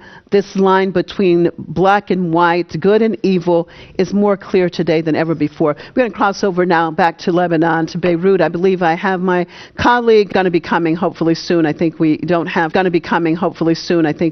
have her yet, but we will be crossing over. Maryam, I mean, do you not think that we are at just a watershed moment? I mean, an aha moment, if you want to say, that it becomes so clear. Like, how can you compare what we're seeing here and that raw feeling, that emotion that they're having, but at the same time willing to give their lives for the truth and to defend themselves and the innocent blood that has been spilled? I mean, we always talk about how how merciful God is, the God who has made our enemies to be so stupid, because what they have done by unleashing the power, by the direct invasion, because this is what we excel at. Military resistance is what we excel at. We have these Zionist soldiers wearing diapers when they're facing Hamas, but then we have Iranian people, the Iranian nation. You go to any middle school, you talk to any child, they will raise their fist and they will say, we will fight. And this is the nation. You see the shortcomings of the Islamic Republic were always the words, because our actions speak louder than words. Right. However, our words, we're not good at that propaganda. We haven't been very effective in how we portray our face on our media. Our media hasn't been, unfortunately, very effective. Of course, there has been a lot of difficulties, but across the board, the national media, Farsi-speaking, English-speaking, it doesn't stand a chance to the propaganda machines of the West. Yeah, I mean, you think this is when when they directly attack us, that's when we are ready to fight. Yeah, because, we think about, Maryam, I mean, I've said time and time again to you, actually, about the unbelievable heroes that we've had here and still have. But I always felt that we weren't really able to portray them in the way that they deserve. I mean, because these should be the ultimate role models. And yet, though, we have, coming from the West, these created role models of a Superman or a Batman. They have to have these caricatures and create figures. But we have so many wonderful role models here. But again, going back to what you said, it is... you want to say that lack of, sophistication in being able to create images, because it is, as Maryam said, I mean, it's the reality. It's not about the speech. It's really the practice that's out there on the streets. This is a practice that has gotten the people of the world along with us, and this is very important. I mean, when you have, this is very interesting. This is America we're talking about. So let me read to you. So when the governor of California has said, why should our bombs be used to kill little kids at schools? Mm-hmm. What is happening to the world? We're hearing this from the governor of California. We're hearing this from the West. And can I say, when you're saying that also, that's from the governor, but some of the regular people in the United States, I've seen different posts, and they were like, can we have the Islamic Republic, can we say where they should hit inside of the United States to free us? Of course. And here's a very important point, because the people have the energy, the momentum is there, and the knowledge is also there. But the people need help at these times to identify where are the main centers of the oppression. That is when we need the hit list. Unlike the Israeli regime that has these hit lists of hospitals, of schools, right, of the centers where there are tents setting people on fire, the Islamic Republic of Iran needs its own hit list. The Epstein regimes, those behind the Epstein regimes, the main faces, those who are making this oppression possible. Of course, Netanyahu would be on the hit list. Of course, Trump would be on the hit list. Okay, stay but with me, beyond those individuals. Sorry to interrupt. We're going to cross over to Lebanon now. I believe I have Myra Osman with me. Okay, I can't hear. I don't have any audio. Okay, Myra, can you hear me? Okay. Unfortunately, I don't have... Welcome back to live coverage from Beirut. Thank you very much for being with us right here in Press TV studios in Beirut to bring you the latest events and what's happening in the region, especially with the U.S.-Israeli entity aggressive war, least to call it, against the Islamic Republic of Iran, and the retaliatory attacks by the Islamic Republic of Iran on everyone who is involved, or every base that has been involved in the attacks, and the escalatory events that are happening, especially with the allies of the Islamic Republic right here in Lebanon and elsewhere in the region. Thank you very much for being with me. I am joined with Dr. Mohsen Saleh, political commentator and analyst. Thank you very much for being with us this morning. Dr. Saleh, everything is happening so fast. The events are at a very fast pace, escalating in the region. But let us begin with the most important update that has happened over the past 24 hours, which is the retaliatory attacks by the Islamic Republic of Iran against military bases in Cyprus. This is the first time that ballistic missiles that are flying from within the Islamic Republic fall on enemy bases in Cyprus, the same enemy bases that Samahat Sayyid Hassan Nasrullah, the martyr of the Ummah, had threatened at the beginning of the Al-Aqsa flood to actually be attacked by Hezbollah if they allow fighter jets and other machinery to escalate the war in the region. And now we see that happening, and we see it happening 2 years after that threat. What are your comments? Well, thanks for having me. Pleasure. Good morning to you, and greetings to the Lebanese people who are leaving the south for the time being, inshallah, only, and they will return inshallah with victory, inshallah. And greetings especially to the Iranians and the leadership in Iran, and of course to the Revolutionary Guard and all the battalions there in Iran who are defending Iran and the Islamic nation and all the freedom fighters in this world. Iran is now the only axis, the only focal point, the essential, the intrinsic, the essence of the humanity. Confronting, facing, combating the evildoers led by, of course, Trump, Netanyahu, or I would say Epstein, Trump, Netanyahu, or you can verse it. We are talking about a war of not only the year, the war of this century, against what the supreme leader Imam Khamenei, may peace be upon his soul, the great martyr, the supreme martyr, said that the United States wanted to swallow Iran, and we're gonna prevent the United States and others, these satanic powers, from trying to do so.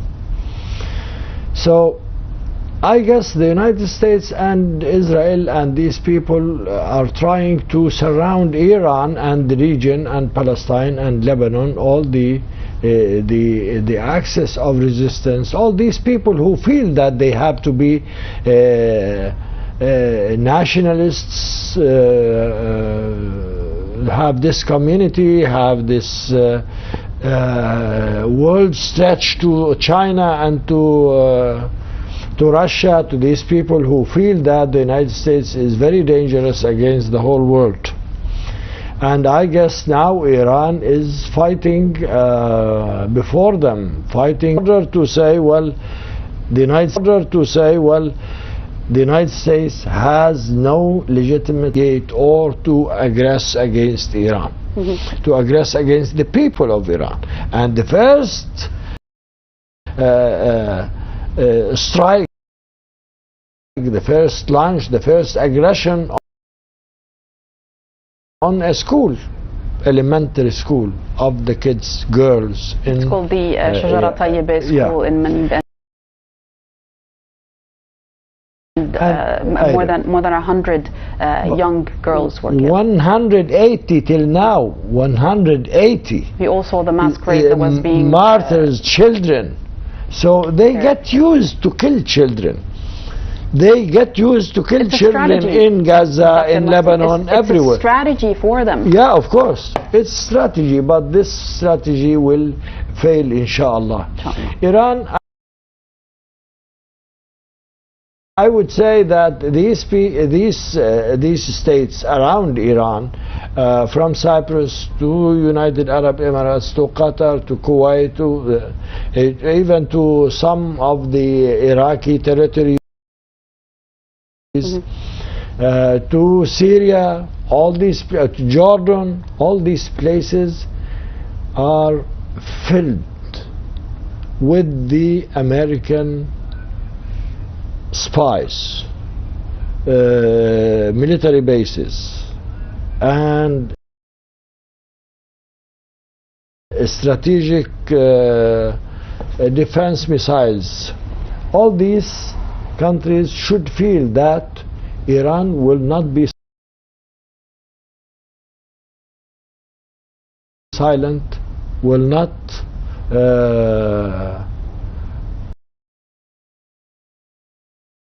refrain from attacking these places, because they are at the service of the United States military goals in the region. And initially attacked several times, began an attack against the Islamic Republic of Iran. Absolutely, yes. Not only Iran, Lebanon, Gaza, everywhere, even in Syria at some point.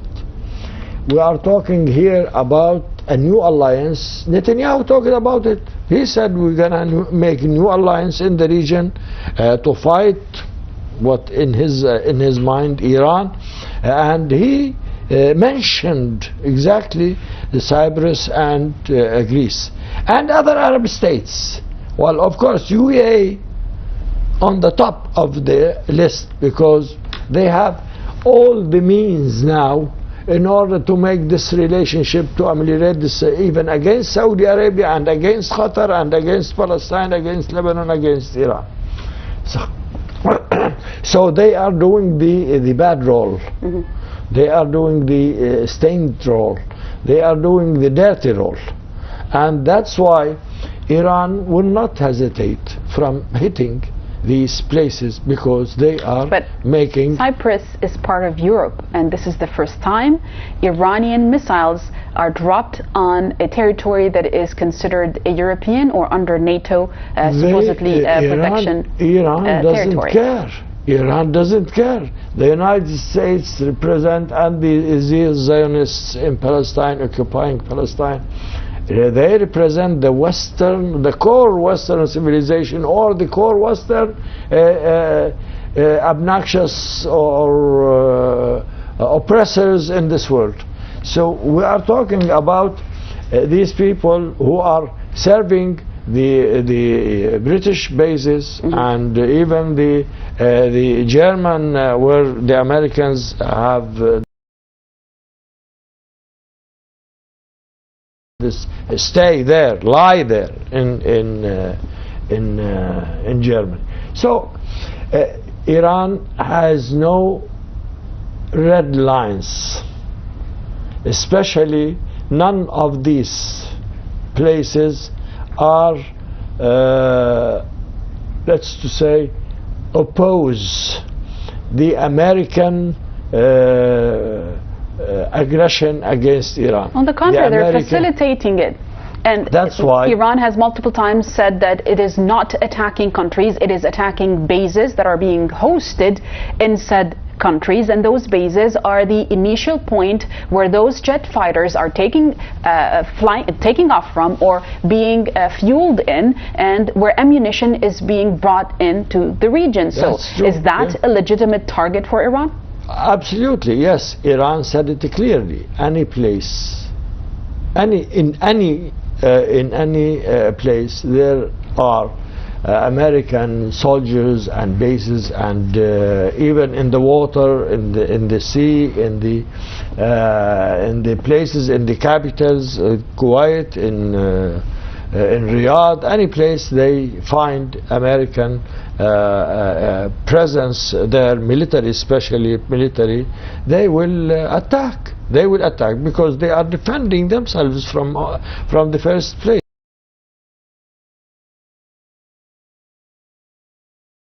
From the outset of this war, the Iranians are defending themselves and defending the peoples of the region, because as we know that Iran is taking the role of defending the oppressed in this region, especially regarding some just issues of Palestine and Lebanon and other places.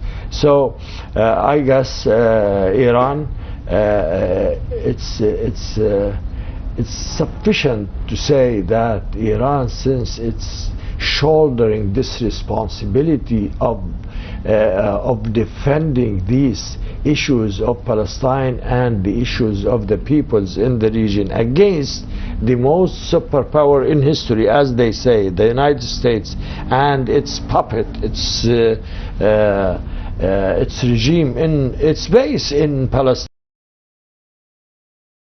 I guess it's enough for Iran to have this role, to be proud of itself, to be proud of its ideology and its men who are there in the battlefield and are trying to regain peoples in the region and say, well, we are not going to kneel before this tyrant, this oppressor, what's so-called Trump.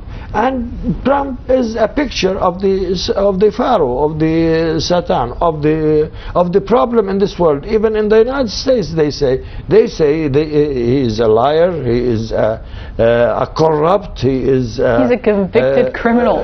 He's convicted in a court of law. Yeah. He is Abstinian ideology, spirit, if they have spirit. They have this body moves only greediness, and as a capitalist he wants money, and you see him every time out of every milk the cow, every amount of money that he could, which basically a lot of newspapers in the United States of America are talking about how this war is being actually funded by those we don't have evidence of that, but the newspapers. He went to the Riyadh and collected, and he went to Qatar and to Emirates. Trillions of dollars. Trillions, 3-4 trillions of dollars. That's Trump and his family. You see, this world is really a myth in terms, a mysterious way of dealing with issues. These people, these greedy people, these evildoers, these satanic, they impose on the peoples of the earth tax to pay for their ego, for their bodies, for their only for their banks, and it's perplexing actually, and astonishing that how people they pay this. They should stop, they should stand up in order to say, well, we can't be enslaved by such strategies of Trump and the United States, the capitalists of that. But those strategies, Dr. Mohsen Saleh, they are now pushing Europe into the war as well. They are trying to pressure European countries to get involved and to just escalate and up the ante against the Islamic Republic of Iran. Will the Epstein regime of Trump and Netanyahu succeed in doing so? I don't think so. Yesterday, and well, from today and on, and from yesterday, first of all, there is a lack in oil and gas from the Gulf. Hormuz Strait will be closed, and they will feel the problem. And also, in terms of their military power, they are not capable of doing so, and Iran can reach some of the European capitals. Could they tolerate, or could they shoulder, or could they be patient before their people, and what would they say to their people in terms of having or launching any attack or any aggression against Iran? I would be really far-fetching such a scenario, especially in Paris and even London. Starmer yesterday, he said he won't go into launching any attack against Iran. He will facilitate. Exactly. He will facilitate. Which means Iran will have every right to defend itself against by hitting. If you remember correctly, there's a small island in the Indian Ocean that is under the actual the projectile distance from the Iranian ballistic missiles. I think it's called the Garcia base, which is one of the biggest military bases for the UK that is being rented from there. They start from there. That's being rented by the United States of America. So now, by Starmer saying that, he is putting his own interest, the interest of his own country, at risk to be under the missiles, under the direct strike. Well, everybody knows that the British mentality is colonized mentality. They instituted this power of the Zionists in Palestine. They helped, they trained, they armed, they financed it from the days of the Weizmann, Chaim Weizmann, and they really stopped the resistance in Palestine in 1936, with the help of some Arabs. Of course. Right.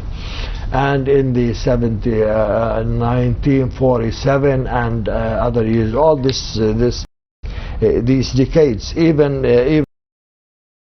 Balfour came to Al-Quds in 1925, and opened in a ceremony with Chaim Weizmann the University of Al-Quds. Despite the fact that the Brits were bombed inside of Al-Quds by the Mossad, by the Israeli entity, and they witnessed a false flag attack in London itself when the Mossad initiated an attack against their own embassy to try and suppress the Palestinian activists in Britain, and yet the Brits always follow through with any demand and request that comes from the Zionists. The Muslim countries and other countries as well. So it is a religious war. It is a religious war. Partially a religious war. And the other thing is the race, in terms of race and in terms of culture, and of course part of it religious.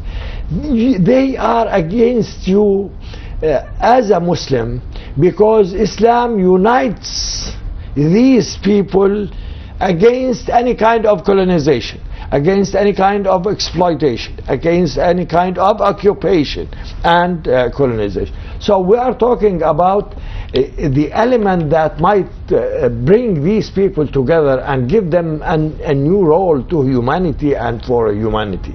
That will prevent the Westerners, the Europeans, from having the initiative. They want to divide these people. They want to bring them unto each other in order to facilitate their way, to go, to pave the way for their minds and for their that's why they used tribalism in the Gulf in order to have this hegemony and help each tribe against the other one to be of course dominating and having the hegemony over their minds and over their wealth and their minds and their everything. And now they are doing the same role.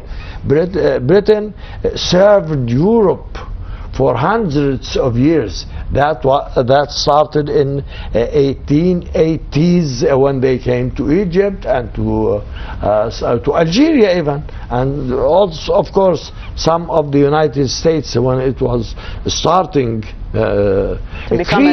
creeping towards the region. So we are talking about a history of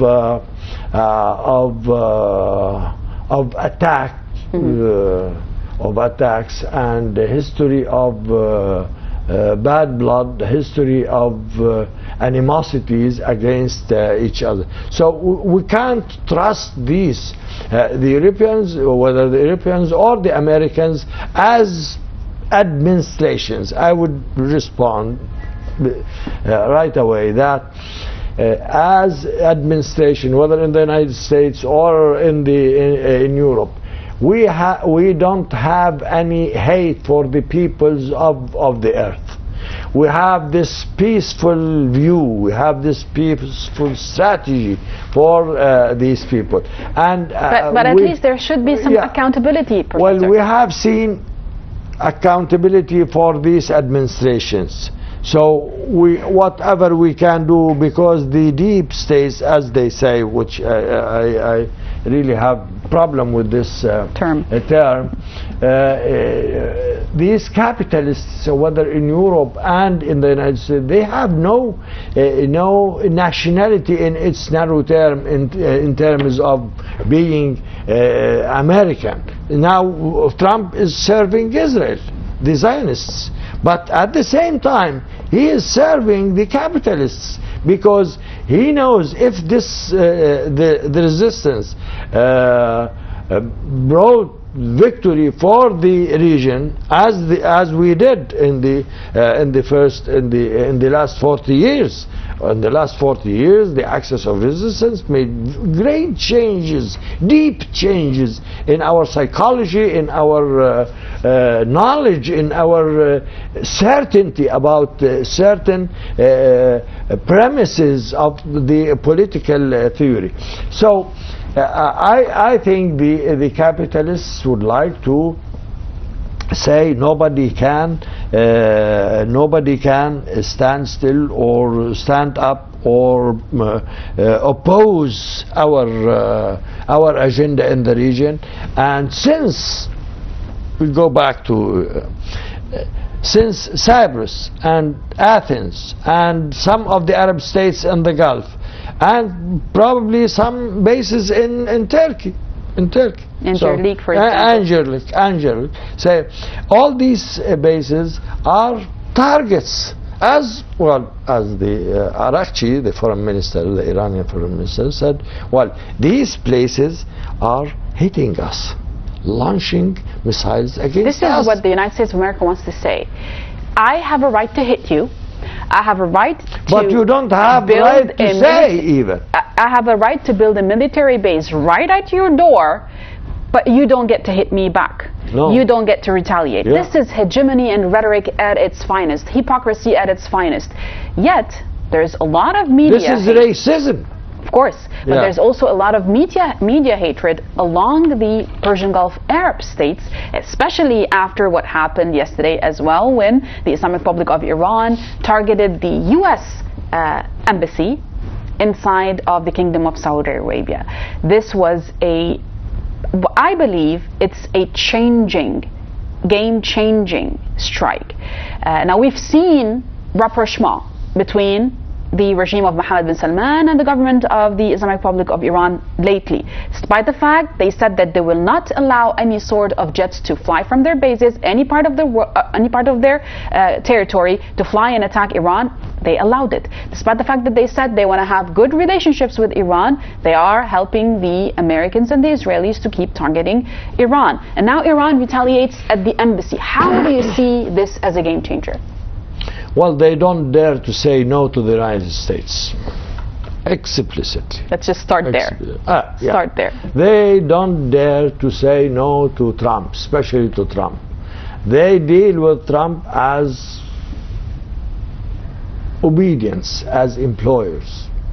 They are employees of the empire, but if Trump fails, it is a carte blanche for them to feel liberated and to start actually helping out their own people in the region. They don't want to be liberated.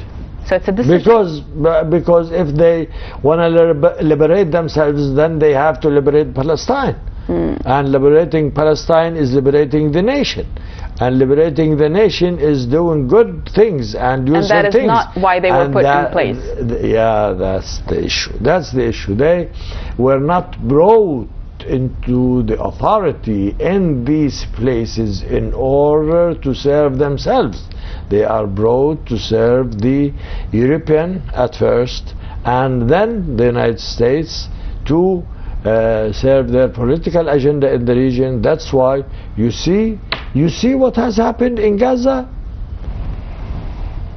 Crimes, massacres, preventing these people from the first principle of food and water and basic human rights. The basic rights and the basic understanding of life even, and they left them in the not only they left them, they allied themselves with the genocidaires, they allied themselves with Netanyahu, and they kept open they have done nothing. An aerial bridge to support the colonizers. All the colonial powers inside of occupied Palestine were getting fresh food delivered to them with airplanes coming from the UAE, landing in Tel Aviv, while the Palestinian people were suffering. They were suffering in hunger.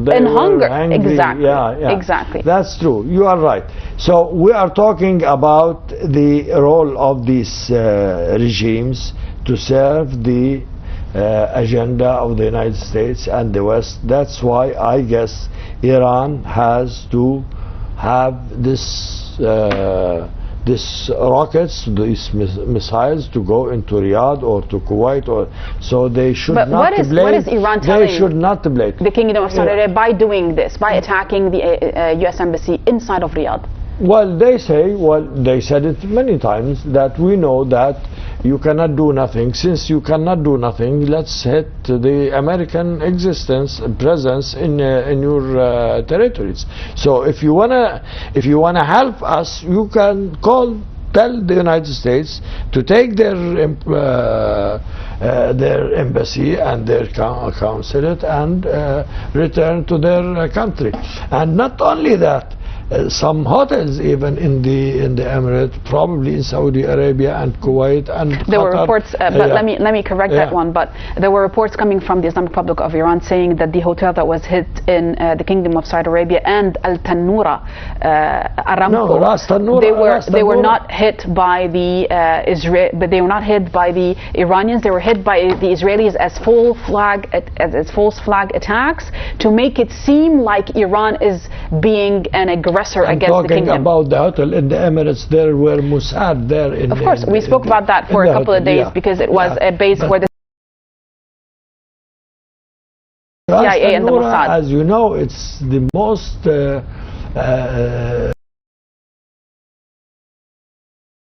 most largest place in the Kingdom of Saudi Arabia, for the oil manufacturing and exporting as well. That's true. So we are talking about interests belong to the United States, concentrated in and centered in these areas. So if Iran could not hit these places, where would it hit? But the Zionists are taking advantage of that and attacking Aramco. They are attacking Aramco to push Saudi Arabia into a full throttle confrontation against the Islamic Republic of Iran. Will they succeed? No, I don't think so. Well, the regimes in the Arab Gulf, they are helping Israel and the United States, but not to the range that would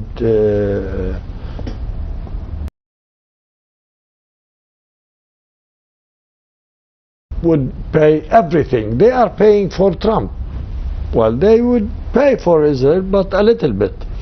Israel doesn't need this Zionist entity. They don't need money. They have money from the United States, and they have these capitalists like Epstein and others.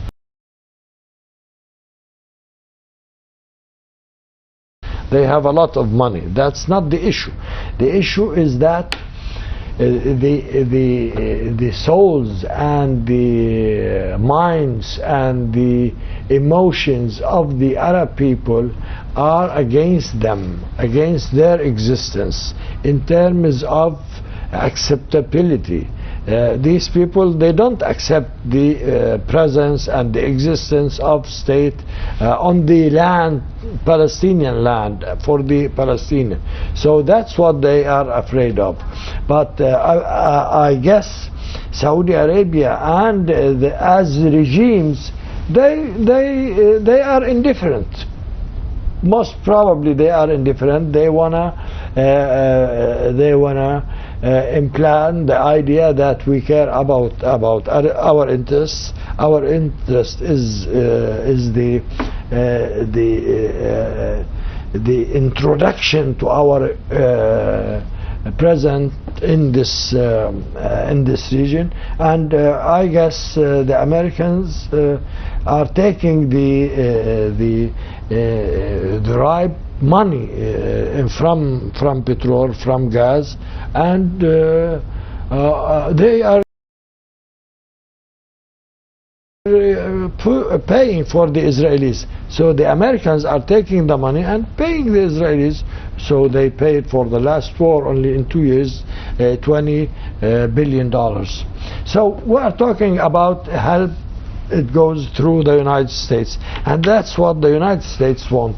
So Iran, I was asking whether Iran has the right to, of course, if there is a place initiated a war against you from this place, we don't know who is there. Probably your army. We have the right to hit and prevent. Well, many countries in the Arab, like Jordan and others, they talk overtly that they want to prevent any missile from reaching to the Israeli, and so they have to be clear that Iran knows what it is doing. It is doing all the things that should do in order to protect itself. In spite of all this, as I said from the beginning, that it's surprising. It's really this this Iranian power to stay till now for having to defend itself against this aggression from this superpower, and they have all the technology, complicated and very sophisticated technology they can use in order to hit Iran, and or in terms of the humanitarian needs, defend itself because they are defending the core issue, the core existence of the doctrine, of the not only the religion, the core issue of the human existence in this world, in terms of dignity, in terms of respect. This human being was dignified and honored by God. So would you belittle this or do the bad thing, the bad ethics and the bad values of a human being? Iran would not say yes to the superpower, the oppressors of the earth, the tyrant, despotism of this maniac and this crazy man Trump. Now, who is this man to impose all what he wants on the come to the Arab world saying give me 1 trillion, give me 1 trillion, and give me 1 trillion, and they listen. He wants 600 billion. They said, well, take trillion. to satiate. As if it's their money. Not as if this is the resources of the peoples of the Arabian Peninsula that they are looting and giving it straight to the orange clown sitting in the White House. Yeah, orange clown. Yeah, he's not clown only. He's the epitome of evil, Dr. Mohsen Saleh. He is the epitome of evil and everything that he represents. And what's oddly sarcastic about the issue is that he sent his wife yesterday to the United Nations to chair a session about education and peace when they literally bomb schools, kill children, kill teachers, bomb hospitals, bomb every residential place that they can find, and they send, honestly, a woman whose history is very well known, an Epstein woman, let's call her that, not to say something else, to preach the world about peace and education. You see this world, how shameful. It's an upside down world. How crazy, how ignorant. Really, ignorance is there in their mind. You're sending Melania Trump to represent